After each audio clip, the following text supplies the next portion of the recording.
Did you hear the convener? Convener, that's it live streaming now. Okay, thank you very much. Okay, first of all, any apologies for absence, Karen? Sorry, convener, can we go back? Do you have the pre-election statement that we have to read out? No. Okay, convener, I've got the statement here. Do you want me to read it out to members? That we've got? Yes, you read it out, please. Okay, thanks. Sorry, okay. As members are aware, we are currently in the pre-election period in light of the forthcoming Scottish Parliament elections on the 6th of May. We have all received a copy of Angus Council's pre-election guidance. Section 5 of the guidance covers publicity, which includes online council or committee meetings, which are webcast or subsequently published by the council. We need, as members, to be aware of the legal requirements not to publish anything which appears to be designed to affect political support for a political party.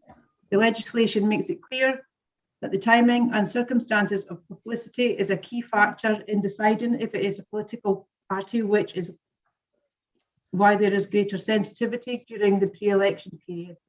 The key test is whether a particular act can be perceived as seeking to influence public opinion or to promote the public image of a particular candidate or group of candidates, whether or not they are existing members. A common sense approach is required, and I would remind members simply to be mindful of this in their discussion and debate today. Thanks, convener.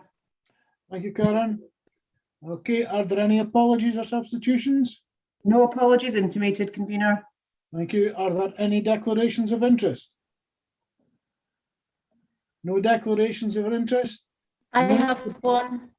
Sorry? I have one. Okay, yes, okay, Julie, sorry. Okay, that's okay.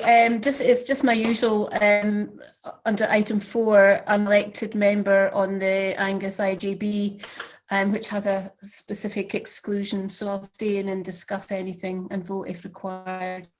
Thank Thanks. you. Right, the minute of the previous meeting, is that a correct minute? Read. Okay, if that's a correct minute, let's move on. Item 4, internal audit activity update. Can I ask Kathy Wiley to take us through this? Yes, thank you. I'm sorry I've not got any connection today, so I'm on the phone. So this report is the usual progress with the work that's being undertaken and the progress with implementing the audit recommendations. And if I can also just draw attention on page 8 to my comments there around at this stage I don't anticipate any need to report a limitation of scope in arriving at my opinion, and that's still the position that we're in today. In terms of the reporting that we've got this week, I've got there's a correction on page 12.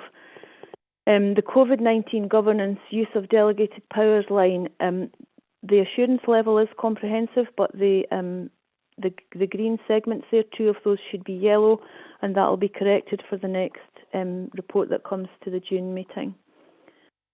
We've got 4 pieces of work that we're reporting this week. The first one is the personal protective equipment PPE work. This piece of work was undertaken as a result of reassessment of risks around the impact of COVID-19, and for this we looked at to ensure that there were adequate procedures and controls in place for the procurement of PPE, for stock control arrangements and contingency arrangements in the event of suppliers' failure or a sudden spike in demand. And we also looked specifically at the arrangements in schools because that's different from how things are organised in the rest of the council. The overall level of assurance given to this report was substantial assurance, and I think we were pleased to note that we felt that the FM support people with their support from IT should be commended for the way that they approached and got things up and running in terms of how they're managing PPE within the council. We did have a couple of recommendations. Both of those were relating to how things were done in schools. One of them was around just making sure that there was some guidance on stock controls to make sure that schools had proper control over the items that were within their buildings, and also that there was some further discussion required around action that should take place before bulk ordering was made for PPE equipment for schools.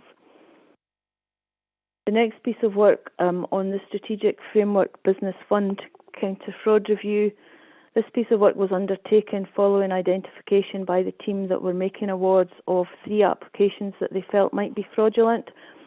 So we undertook some work on those and identified that they were fraudulent, and so there was a payment run due on the 18th of March 2021, and prior to that we checked 499 of the 891 payments that were due, and from that checking we identified 1 further fraudulent payment, or application rather, and 3 other applications where circumstances had changed and the payments were no longer valid. And you'll see at the bottom of page 18 in the table there was £73,500 of payments due to go out on the 18th of March that were stopped as a result of the work that was undertaken.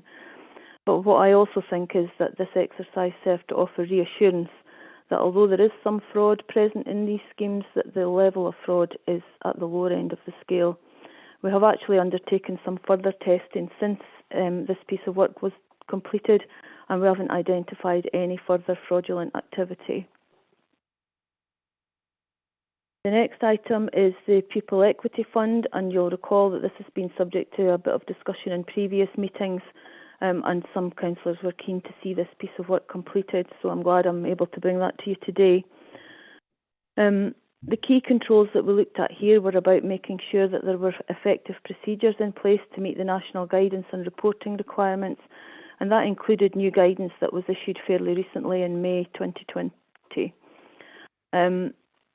We also looked at making sure that the funding was being used for its intended purpose, that reporting was being undertaken by head teachers, that there were adequate procedures in place to carry out PVG checks, and that procedures in place to ensure procurement limits were not being breached.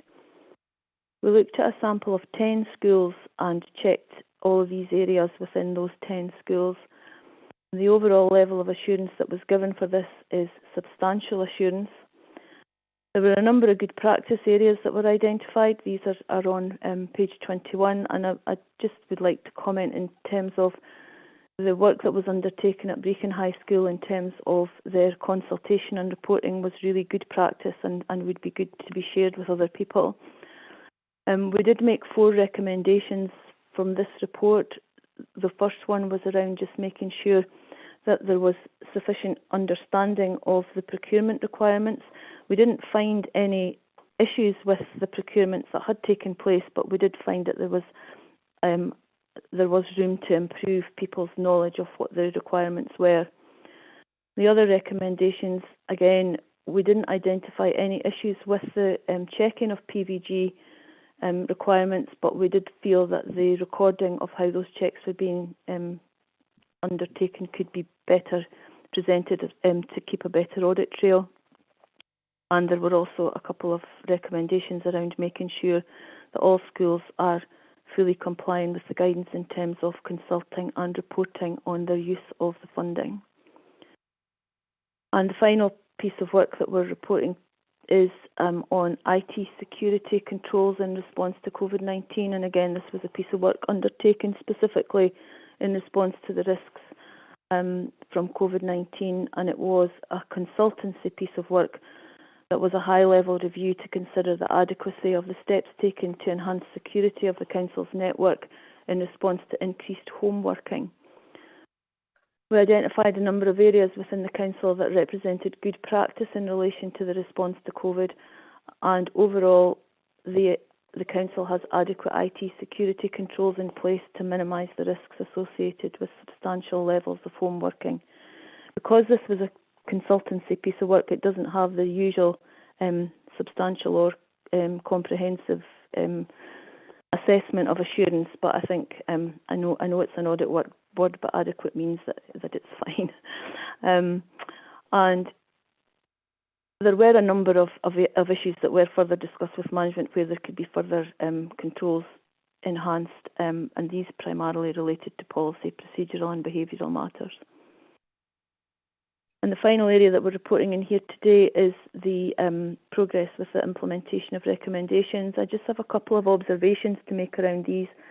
One is just if you look at the tables on page 24 and 25, you'll see that a significantly larger number of the recommendations are sitting in the first table, which means that their due date has been extended, but that I think is only to be expected in the current circumstances, and I'm not particularly concerned about that. And the other thing really just to note is that there are a number, not too many, but a few of these actions that are still relating to 17-18 and 18-19 reports, but these actions are reasonably well progressed and should all be completed within the next 2 to 3 months. And that's all I've got to say, but I'm happy to answer any questions. Okay, thank you, Cathy. Now bids for questions. Councillor Bell. Thank you, convener. Pages 16, 18 and 21, please. Councillor Brays. Yes, thanks, convener. Page 21, please. Councillor Devine. Page 19, just a general remark, really. Okay, let's go to page 16. Thank you. Thanks for that report, Cathy. Helpful, and a lot of work gone into that. I had a query around the PPE information. Now, I know at the point in stages of the pandemic that we had PPE coming from a variety of different sources, and I wondered if the data collected was from all the partnerships involved in that, or was it the Angus Council? It would be helpful to have a steer on that, please. I'm sorry, I didn't hear the question properly. I'm sorry, can I ask you to repeat it? Yeah, sure. And my broadband's unstable as well, Cathy. Yeah, the PPE report, does that information include all the procurement that came from different partners across Angus? Because I know there was quite a bit of movement of stock between, for example, council, IGB and third sector, or was it solely the Angus Council procurement of it? It was only the council elements that we looked at. Okay, thank you. Okay. You're next again, Councillor Bell, page 18. Thank you. It's going to read of fraud, particularly I think of the part of it. I think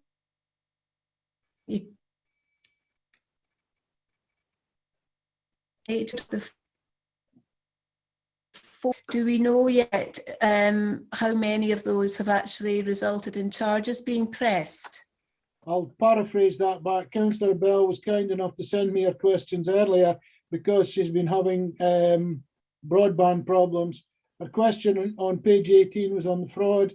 Of the 4 cases reported to Police Scotland, do we know yet which, if any, have resulted in charges? No, I don't know that. I'm sorry. Okay.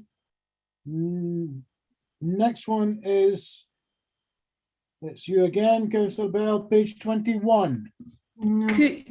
Could we go to Kenny first on that? I think I don't want to steal his question. Page 19 for me. Councillor Brays. Convener, I think Councillor Devine has a question on page 19. Well, she said it was a general comment. Oh, right. Yeah, it is. Questions first, general comments afterwards.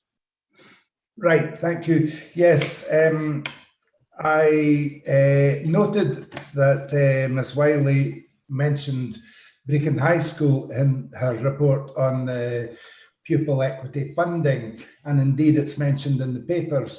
Deserves a special mention for the efforts involved in involving parents and carers, which is excellent stuff. My question is, well, at level 3 on page 21, we're told that it should be ensured that all schools make PEF funding information available on a regular basis to the Parent Council and parents and carers. I just wondered how we're going to ensure that, and whether efforts will be made to to propagate what has been learnt at Brecon High School amongst other schools? There is an action plan that has been agreed, which will have detail. I'm sorry, because I've got connection issues, I'm not going to be able to go into that action plan to answer that specifically, but I can come back to you afterwards and tell you what's actually been agreed to do to address that action. That would be excellent. Thank you very much. Okay. Fine. Now, Councillor Bell, you were on page 21 as well. Yeah, thank you. Very, very similar to Kenny's. So that's how I'm really excited about good practice. I wondered if there was any feedback that came from the children and young people themselves around any benefits they saw to the way the money was being used in their schools. For me, that is actually a really important element of it. Is it working for the children? I'm not sure if I'm able to answer that question at the moment, but there might be someone else within the meeting who would be able to discuss that. Mr. Armstrong? Yeah, sorry. Don't worry, Kathy. Well, I will check back to see. I think from memory that Brecon High School may have had input from the pupils, but I'll check that and get back to you on that one. Mr. Armstrong, you wanting to come in? Well, it was only just to say, similar to as Kathy had, individual schools will have a range of different practices, and we can identify through the service those examples where students and young people and children in the school have been directly involved in some of that activity, and we can feed that back to the committee. Thank you, Mr. Armstrong. Councillor Devine, you wanted to make a general comment? Yeah, because I was the one who really wanted this brought forward. So thank you very much, Kathy, for doing that. There is a substantial amount of money here, and I do know that head teachers were a bit daunted by the thought of it at the beginning, but it's really good to see that they are managing it very well indeed, and glad to see a good balance between headquarters and the schools themselves. The recommendations that you've made will be helpful, I'm sure. So it's been a worthwhile project. Thank you. Thank Councillor you. Brace, you have something else to say, or is that a legacy hand?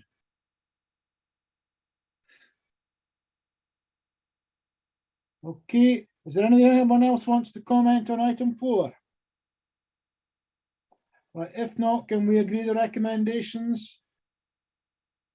Which are, let me find it again. To note the update on the progress, note management's progress in implementing internal audit and counter fraud, and note the position at section 4. Is that agreed? Agreed. Thank you. Okay, let's proceed to item 5, which is the external audit annual audit plan. I have to introduce a new person from Audit Scotland, Carol Grant, who's our new senior audit senior. Gillian Woodman has moved on to pastures new within Audit Scotland, so we have a new senior auditor. Carol, it's over to you to introduce your audit plan. Thank you very much, convener, and I'm very happy to join the committee today. What you have in front of you is the annual audit plan for the external audit. It really is an overview of the planned scope of our audit work, the timing and the risk we've identified from the planning work that we've undertaken. You'll be quite familiar with the format from previous years, but I will just go through and pick out a few key areas, if that's all right.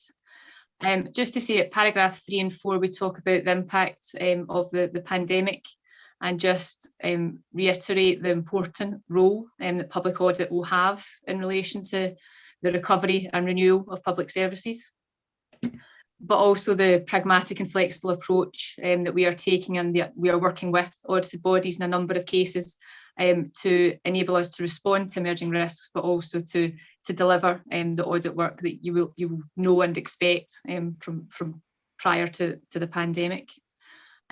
Exhibit 1 takes you through the significant audit risk we've identified from our planning work. The first one relates to the risk and material misstatement due to management override of controls. This is a presumed risk that exists within the auditing standards, and it's presumed to exist in every audit. So it's just to confirm, as in previous years, that it isn't related to a specific issue that we've identified. It's a generic risk that we have to consider as part of our audit approach. The second risk is in relation to areas of estimation and judgment within the financial statements.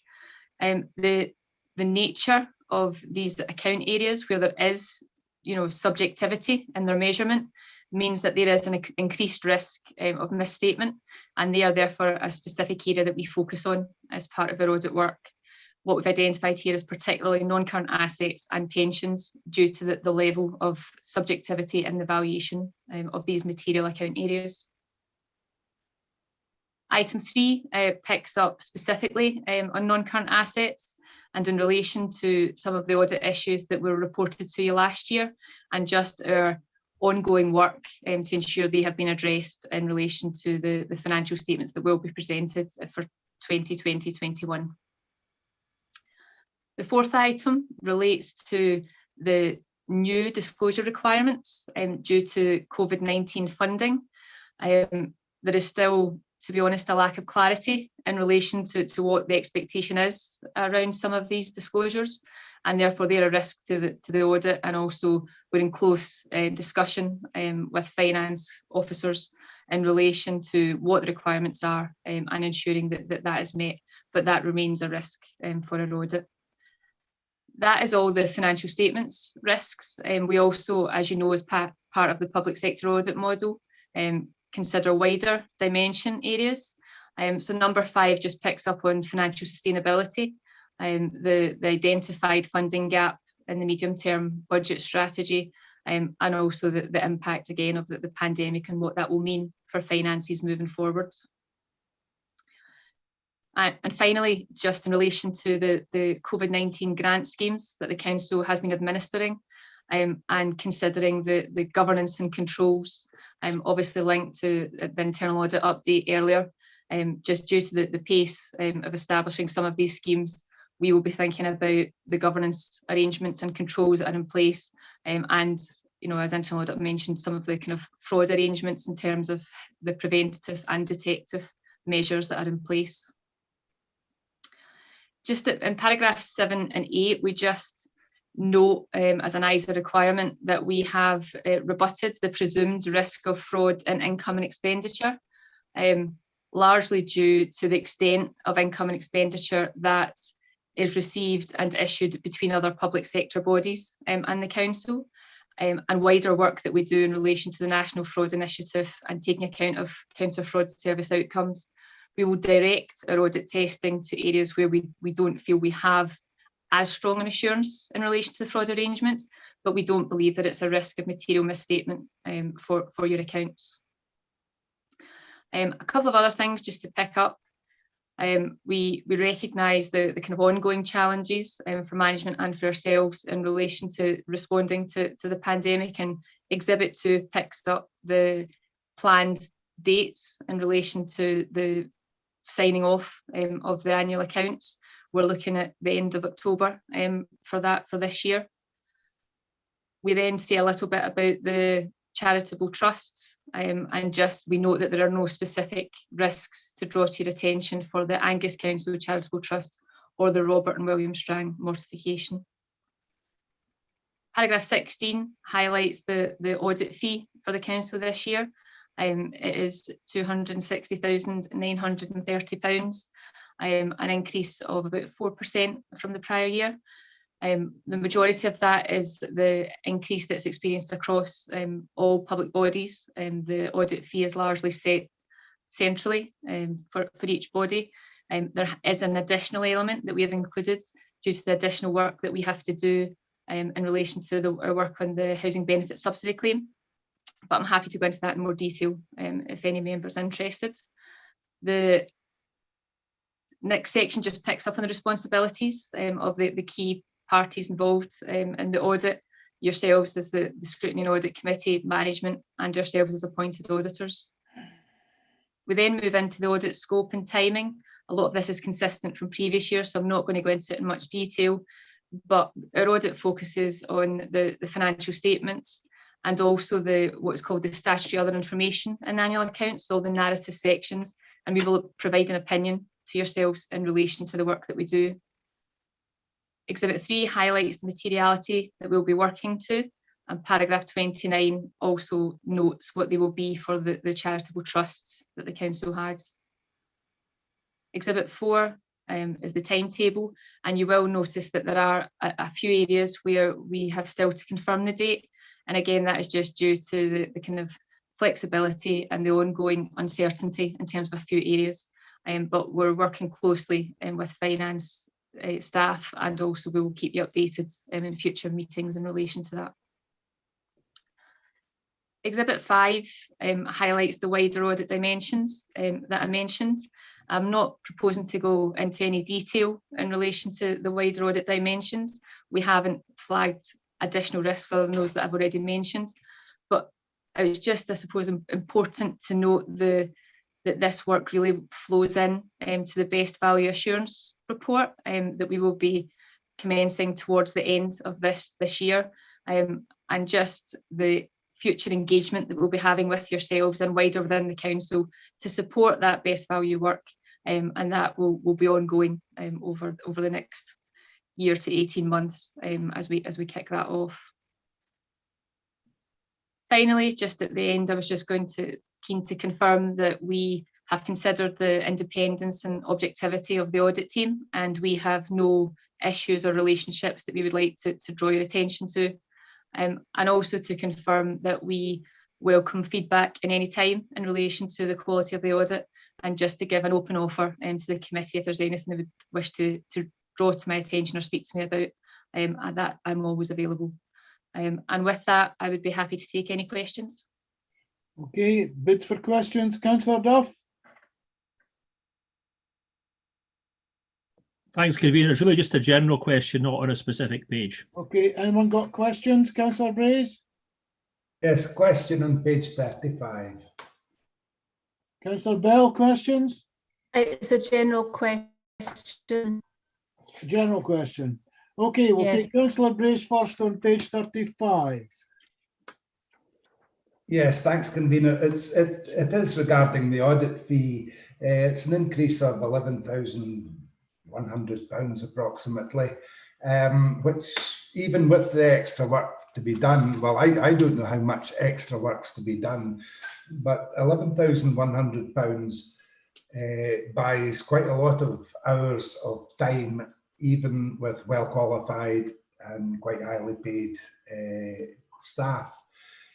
So I could do with a wee bit more information on what extra work is involved for this £11,100, please. Thank you. Yeah, happy to have a discussion in relation to it. The way the audit fee process works is there's an element that is set centrally, and that reflects the increase in costs, staffing costs, other elements of that, and that accounts for the majority of the increase. It's actually just over £4,000 that we, as the local audit team, have discretion over, and it's that element that will cover the additional work. It's something that we've had a chat with finance colleagues about. It is something that some elements of that work could be undertaken by council staff, and therefore we wouldn't have to include the additional fee. But at the moment they don't have the capacity to undertake the work that we would need them to do. But it's absolutely something that we will revisit next year. It's not something that will automatically be incurred in future years. It's just for where it is at the moment. We cannot get the work undertaken by council officers for this year. Thank you. Okay, Councillor Duff, general comment? Yeah, thanks, Convener. I just wanted to ask Ms Grant whether she is going to be looking at the thorny issue of common good in the light of the inner house judgment last year. I know Mr Lorimer is looking at that from the council side, but potentially a number of assets which we've treated as general fund assets might, well, following that judgment, may now be actually common good assets, and would that have any impact on our overall financial position?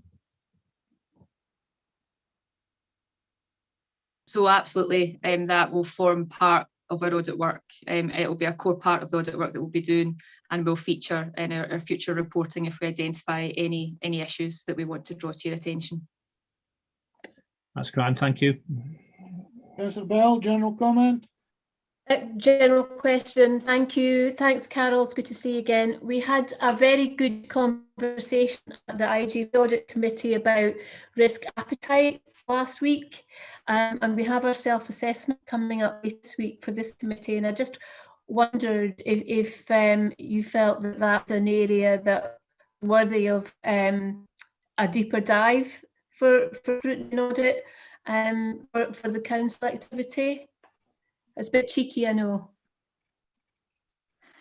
I think generally it's an area that it is worth revisiting, and I think particularly on the back of what the last 18 months have been, priorities have changed, and as a result there may be areas where the risk appetite has changed because you're willing to take on additional risks in areas because they cannot have the focus that they maybe had before. So yeah, I think revisiting the risk appetite is absolutely a worthwhile exercise to be done periodically, and the one thing I would say is I suppose it depends on the capacity to support an exercise at the moment, but I think discussions round about it are absolutely worthwhile. Thank you. Okay, any further comments?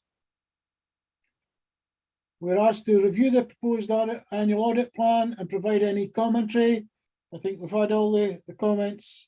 Do we agree to note this report? Is that agreed? Thank you.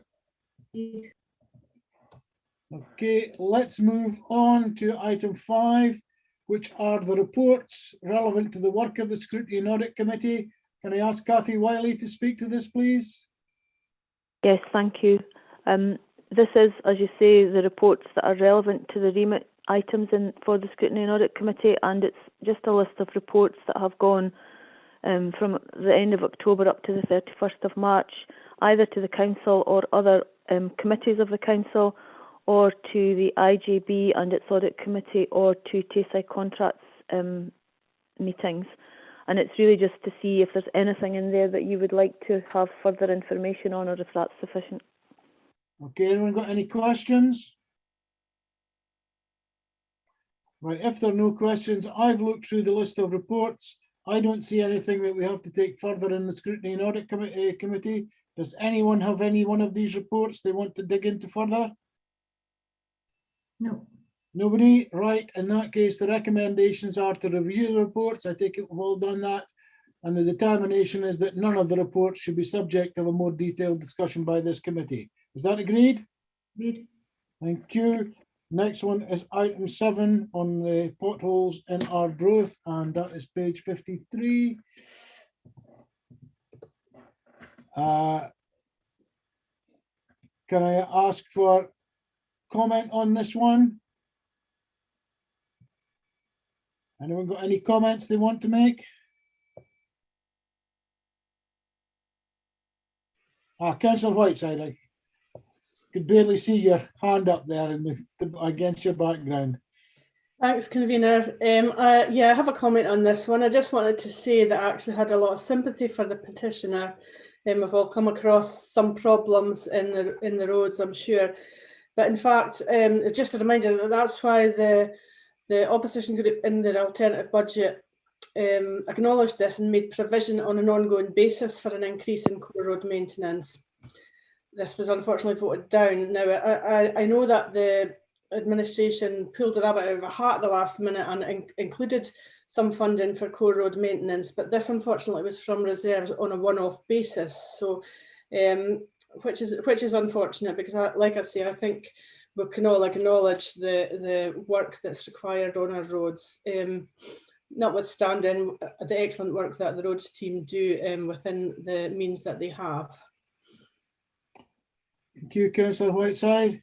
Anyone else? Well, I think those of us who are involved in budgeting and have been involved in budgeting know that we try to do as much as is possible with roads. I think additional money was put into the budget. That it's unfortunate this petition was lodged at a time when it wasn't able to be discussed at the budget time. So I feel that it's item 2 of the recommendations, which is appropriate, that we determine that appropriate action has already been taken or is planned and no further action is necessary. Has anyone got any other contrary ideas? In that case, do we agree to adopt recommendation 2? Yes. That agreed? Thank you very much. And finally, we have item 8, the Treasury Management Statement, which is on page 56. Mr. Lorimer, this is your one, but it's already been to Angus Council where it was well discussed.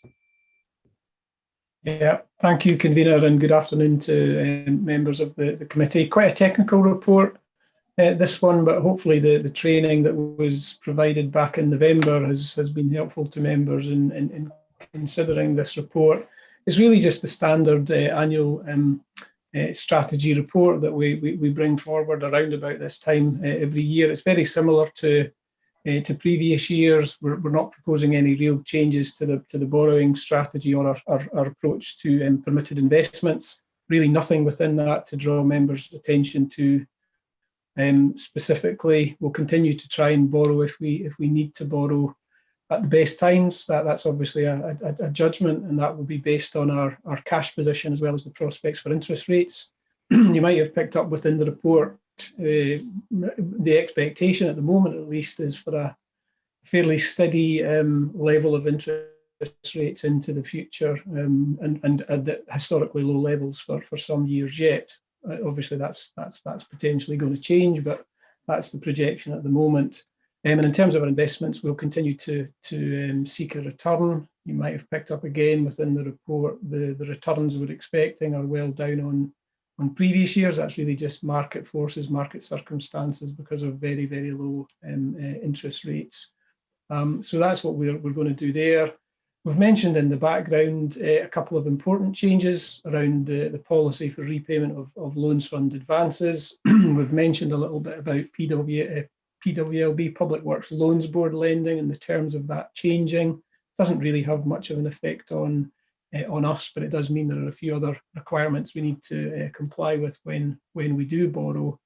And we've also flagged up a major piece of work which is coming down the track in relation to International Financial Reporting Standard 16, IFRS 16. So we're just gearing up for that work at the moment. We've also mentioned the loans fund review and the fiscal flexibilities position. We're really just in a kind of holding pattern on that at the moment, as members would know from the reports that went forward on budget day. As I say, it's one of the more technical reports. There's quite a lot of detail in it because that's what we need to cover in terms of compliance with the statutory requirements in this area. But happy to elaborate on any areas if members have questions. Convener, and just open it up at that point. Thank you. Any questions on item 8? Councillor Duff. Yeah, thanks, convener. Yeah, I mean, as you said yourself, we did review this report at the council meeting not that long ago. I just had one question really for Mr. Lorimer. He made comments about interest rates, and there seemed to be a bit of excitement in the sort of press a few weeks ago that interest rates might now start to rise, and I just wondered if there was any concern that the sort of current very low level of interest rates might see an upturn at some point in the future. Do you want me to come back on that one first of all? Yeah, it's one of the central things around Treasury management is to have a view on interest rates, because it affects the rates at which you borrow, and it also affects the rates that you can potentially get from the investment of short-term cash. So a view of interest rates is pretty central to everything Treasury management. There was not so long ago some thoughts about potential negative interest rates. I think it's really uncertain. We haven't really been in a situation such as this before because of the impact of the pandemic. What does that mean in terms of the economy, etc.? So we'll just need to suppose I would say be light on our feet and flexible in relation to responding to that. I don't think anybody really knows where it will go. We get updates from our treasury advisors periodically on their outlook for interest rates, along with a couple of other commentators. So we use that to kind of base our judgments on. But certainly the position at the moment, looking ahead in terms of the rates of borrowing the council would have, is one of a steady increase more than any kind of dramatic jumps. And that has been the history over quite a long period of time. The Bank of England, who sets the central rate, obviously tend to do that in reasonably cautious steps based on history. So I suppose that's a long way of saying nobody really knows, but we will continue to keep a very close eye on that. And one of the things that we're seeing in terms of our borrowing strategy is that we'll be flexible so that we can respond to changing circumstances. So if we see rates moving against us, i.e. increasing, that would suggest we might want to borrow sooner than otherwise the case. So I hope that answers the question, Councillor Duff. Yep, thanks very much indeed. Thank you. Councillor Brays.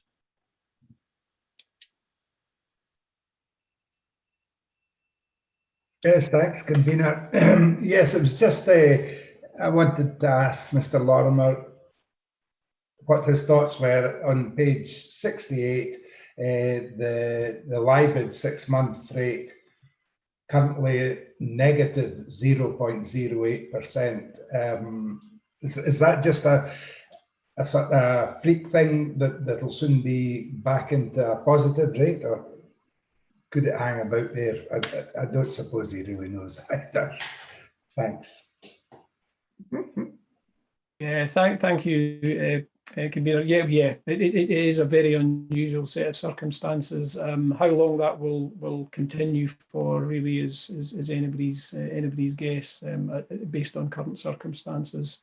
As I mentioned in response to Councillor Duff, there had been some talk about negative interest rates. That seems to have gone away, but it remains. I think the Bank of England are saying that remains in their toolbox for potential action, but it seems unlikely that would be used unless there's real problems in terms of economic recovery, and particularly the risk of deflation. So yeah, I don't know, and it's one of those things that's really quite difficult to predict, because of the unique circumstances that we find ourselves in right now, and then what happens next as we move into the recovery phase.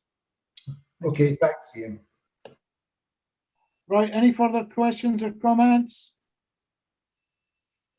Okay, the recommendations for scrutiny and audit were to review and scrutinise the proposed Treasury Management Statement and to provide any commentary considered appropriate at this time. I think we should just note this report. Is that agreed? Agreed. Thank you. Finally, before we close, can I just remind you all, you're back together again on Thursday morning at 10 o'clock for the annual self-assessment of the committee's work. So we look forward to seeing you all at 10 o'clock on Thursday morning. I think that basically concludes the meeting and the business that we have in front of us today. So thank you very much, everybody, and we'll see you Thursday morning. Thanks, convener. Thank you. Convener.